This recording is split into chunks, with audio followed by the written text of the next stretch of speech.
Research and testing कुछ साल पहले उस समय अचानक चर्चा में आ गया था जब शिवसेना ने इसके परिसर में बाल ठाकरे मेमोरियल के निर्माण की कोशिश शुरू कर दी थी।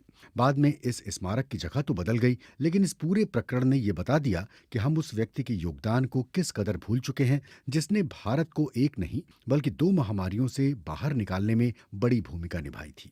यूक्रेन के ओदेसा में जन्मे वॉल्डेमर मार्डेकई हाफकिन का भारत पहुंचना महज उनके जीवन का एक संयोग ही था। ये बात अलग है कि जीवन के सबसे महत्वपूर्ण 22 साल उन्होंने यहीं गुजारे। उन्हें सेंट पीटर्सबर्ग से डॉक्टरेट तो हासिल हो गई, लेकिन वो प्रोफेसर नहीं बन सके क्योंकि जार के रूसी साम्राज्य में एक यहूदी को इतना बड़ा पद नहीं मिल सकता था। इसके बाद उन्होंने अपने देश को अलविदा कहना ही ठीक समझा और वो जिनेवा पहुंच गए। यहाँ उन्हें फिजियोलॉजी पढ़ाने का काम तो मिल गया, लेकिन वो संतुष्ट नहीं हुए और पेरिस पहुंच गए अपने गुरु लुई पाश्चर के पास। पाश्चर इंस्टीट्यूट में हालांकि उन्हें सहायक लाइब्रेरियन का पद मिला, लेकिन बैक्टीरियोलॉजी का अपना अध्ययन उन्होंने जारी रखा, जो जल्द ही हैजा की वैक्सीन बनाने की ओर मुड़ गया। हाफकिन ने इस वैक्सीन का पहले मुर्गे और गिनी पिग पर परीक्षण किया और फिर खुद को वैक्सीन का इंजेक्शन लगाया। उन्होंने जो वैक्सीन तैयार की उसके 2 इंजेक्शन एक तय अंतराल में लगवाने पड़ते थे। संतुष्ट होने पर जब उन्होंने इसके बड़े पैमाने पर इस्तेमाल की बात सोची तो तमाम विशेषज्ञ उनसे असहमत दिखे। यहाँ तक कि उनके गुरु लुई पाश्चर भी उनसे सहमत नहीं थे। पहले ही एक वैक्सीन का दावा गलत साबित हो चुका था और ये कहा जाने लगा कि हैजा मुख्य रूप से आंतों के भीतर का रोग है और इसमें वैक्सीन कामयाब नहीं हो सकती। इस बीच संयोग से हाफकिन की मुलाकात लॉर्ड फेडरिक हैमिल्टन डफरिन से हुई, जो उस समय पेरिस में ब्रिटिश राजदूत थे और इससे पहले भारत के वाइसराय भी रह चुके थे। भारत में बड़े पैमाने पर हैजा फैल चुका था। लॉर्ड फेडरिक का मानना था कि इस वैक्सीन का इस्तेमाल बंगाल में होना चाहिए। उनकी कोशिशों ने जल्द ही हाफकिन को भारत पहुंचा दिया।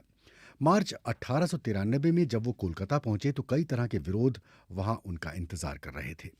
वैक्सीन कामयाब हो सकती है, इस पर तो शक था ही। जर्नल ऑफ मेडिकल बायोग्राफी के अनुसार यह भी कहा जाने लगा कि पेरिस में उन्होंने जिस विषाणु पर सारे प्रयोग किए हैं, भारत में हैजा फैलाने वाले जीवाणु की किस्म उससे अलग है, इसलिए उसका कोई फायदा नहीं होने वाला। ये भी कहा जा रहा था कि भारत में आम लोग महामारी को दैवीय आपदा मानते हैं और इसके लिए एलोपैथिक दवा तक नहीं लेते। वो भला इसके लिए दर्द लेने वाले 2 इंजेक्शन लगवाने के लिए कैसे तैयार होंगे।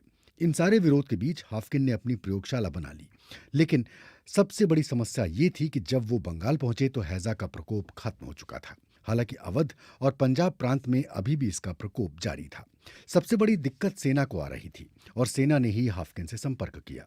वो सबसे पहले आगरा गए और फिर उत्तर भारत की छावनियों में उन्होंने घूम घूम कर लगभग 10,000 सैनिकों को इंजेक्शन लगाए। प्रयोग सफल रहा और देश भर में हाफकिन की मांग होने लगी। कोलकाता में हैजा का प्रकोप लौटा तो उन्हें वहां बुलाया गया। वो असम के चाय बागान मजदूरों के पास भी गए और गया की जेल में भी। कुछ ही समय में उन्होंने 42,000 से ज्यादा लोगों को वैक्सीन दी। इसे दुनिया का पहला बड़े पैमाने पर हुआ वैक्सीन परीक्षण माना जाता है। जल्द ही हाफमैन ने वैक्सीन का नया संस्करण तैयार किया जिसमें एक ही इंजेक्शन लगवाने की जरूरत रह गई। भारत हैजा की महामारी से मुक्त हुआ तो यहाँ ब्यूबोनिक प्लेग ने दस्तक दी। प्लेग का कहर और भय हैजा से कहीं ज्यादा था, क्योंकि ये आधे से ज्यादा संक्रमित लोगों की जान ले लेता है। इस बार भी वैक्सीन तैयार करने की जिम्मेदारी हॉफकिन को दी गई और उन्हें इसके लिए मुंबई बुलाया गया, जहां ग्रांट मेडिकल कॉलेज में उनके लिए प्रयोगशाला बनाई गई। हाफकिन अक्टूबर 1896 में वहां पहुंचे और 3 महीने के भीतर ही उन्होंने न सिर्फ वैक्सीन तैयार कर ली, बल्कि एक खरगोश पर इसका पहला सफल परीक्षण भी कर लिया। इस बार भी उन्होंने वही तरीका अपनाया। सबसे पहला मानव परीक्षण खुद पर किया, लेकिन इसका वास्तविक परीक्षण हुआ पड़ोस की भायखला जेल के कैदियों पर। उन दिनों दवाओं का कैदियों पर परीक्षण कोई नई बात नहीं थी।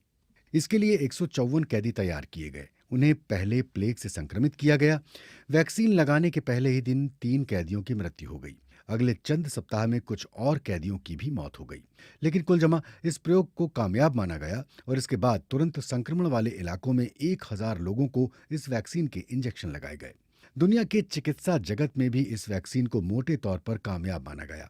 हालांकि बाद में दीर्घकालिक आकलन में कहा गया कि ये 50% मामलों में ही कामयाब रही। लेकिन एक महामारी के दौरान 50% लोगों की जान बचा लेना भी बड़ी उपलब्धि ही माना जाएगा। हाफकिन अगले कुछ साल तक इस वैक्सीन पर देश भर में प्रयोग करते रहे, लेकिन इसी दौरान पंजाब के एक गांव मुल्कोवाल में एक ऐसी घटना हो गई जिसे चिकित्सा के इतिहास में मुल्कोवाल डिजास्टर के नाम से जाना जाता है। 30 अक्टूबर 1902 को इस गांव में 107 लोगों को यह वैक्सीन दी गई।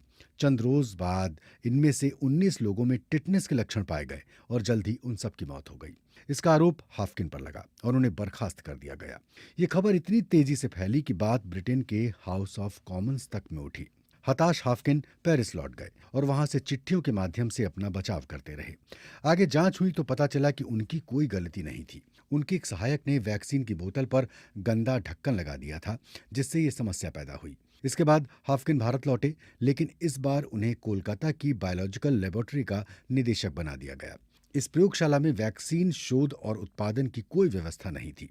शायद मुल्कोवाल के आरोप ने उनका साथ नहीं छोड़ा था।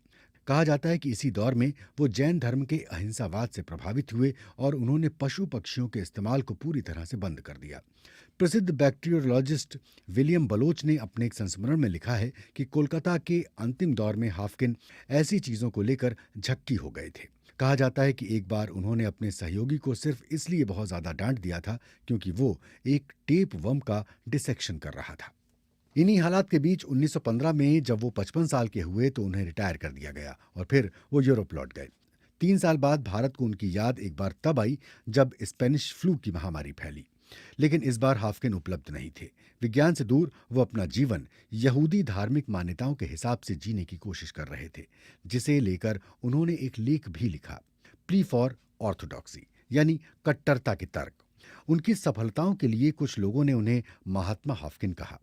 इसी शीर्षक से उन पर एक किताब भी प्रकाशित हुई। 1925 में ग्रांट हॉस्पिटल में उनकी प्रयोगशाला का नाम बदलकर हाफकिन इंस्टीट्यूट कर दिया गया। 1964 में भारतीय डाक विभाग ने उन पर एक टिकट जारी किया। इस समय जब पूरी दुनिया के वैज्ञानिक कोविड-19 की वैक्सीन खोजने में जुटे